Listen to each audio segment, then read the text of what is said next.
Alright, today we're going to show you how to make frozen fries in your Xiaomi Air Fryer. Then we're going to get some butter and spray it all over. Or cooking oil works as well. Don't put the salt on now. We're going to put the salt on later. Alright, let's put it in the air fryer now. Alright. So now we're putting in our Xiaomi Air Fryer. Alright, so for the amount we put in, it's going to be about 15 minutes. Take it out and flip it around in 10 minutes. Alright, so it's about 180 degrees Celsius, so 350 degrees Fahrenheit. It says 18 minutes. Sometimes it's 15 minutes. At 10 minutes, we're going to take it out!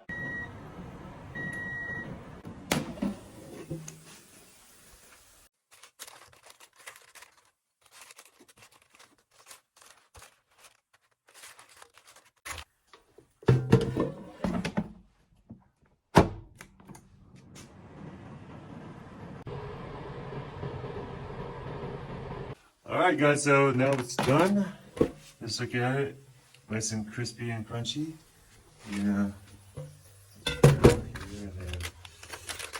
Be careful, it's hot.